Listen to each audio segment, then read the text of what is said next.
السلام علیکم ورحمۃ اللہ وبرکاتہ. الحمد للہ وکفی وسلام علی عبادہ الذین اصطفی. اما بعد، اعوذ باللہ من الشیطان الرجیم. بسم اللہ الرحمن الرحیم.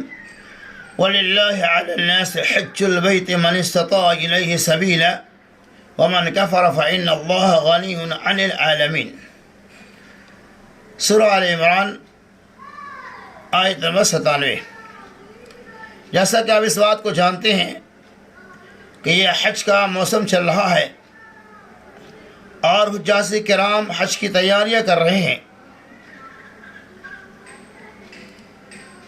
یہ حج جو اسلام کا ایک اہم رکن ہے، جسے اللہ تبارک و تعالی نے صاحب مستطیع کے اوپر واجب قرار دیا ہے. اس عظیم نعمت سے ہم اور آپ یا جو حج کا ارادہ رکھتے تھے وہ 2 سال سے محروم تھے. لاک ڈاؤن کی وجہ سے اللہ نے ہمیں محروم رکھا. اللہ کا بہت بڑا احسان ہے کہ اس سال اللہ نے ہمیں دوبارہ موقع دیا کہ ہم لوگ صاحب مستطیع لوگ خانہ کعبہ کی زیارت کے لیے نکل چکے ہیں اور نکل رہے ہیں. اللہ تبارک و تعالی ان کے اس ارادے کے اندر اخلاص پیدا کرے.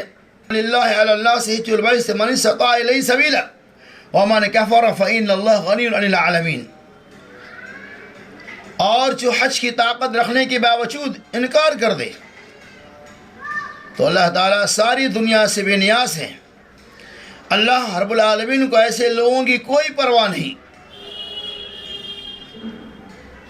تو اللہ تعالیٰ نے اس آیت کے اندر مسلمانوں کو یہ پیغام دیا کہ جو صاحب مستطیع ہے اس کے لیے زندگی میں کم از کم ایک مرتبہ حج کرنا واجب اور ضروری ہے.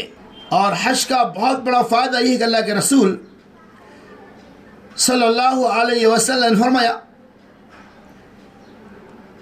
الحج المبرور لیس له جزاء الا الجنہ. حج مبرور کا بدلہ جنت کے علاوہ اور کچھ نہیں. حج مبرور وہ حج جسے اللہ تبارک و تعالی نے قبول کر لیا،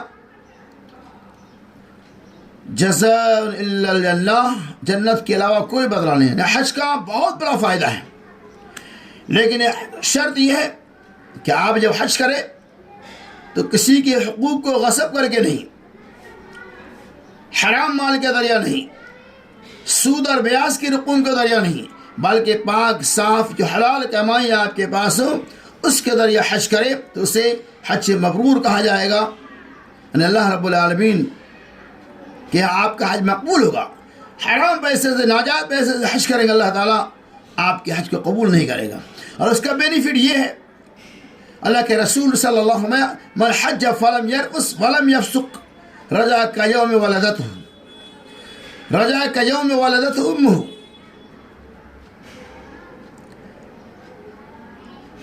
بخاری مسلم کے صحیح روایت ہے. رسول اللہ صلی اللہ علیہ وسلم جس نے حج کیا اور اس دوران بیہودگی لایانی باتوں سے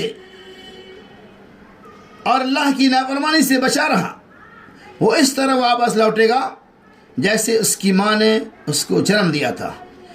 اس حدیث سے پتہ یہ چلا کہ اللہ تبارک و تعالی حج کرنے والوں کو گناہوں سے بالکل پاک اور صاف کر دیتا ہے.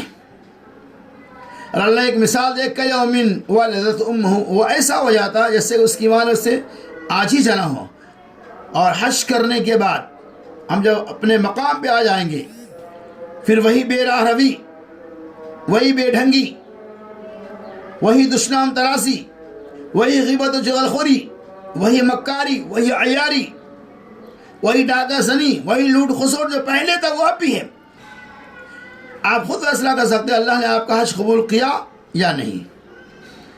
لہذا آپ جب حج کریں تو حلال کمائی سے کریں، اس نیت کے ساتھ کریں کہ اللہ ہم تیرے دین پہ قائم دائم رہیں گے. اے اللہ اپنے اعمال کو ہر طرح کے شرک و کفر سے بچائیں گے.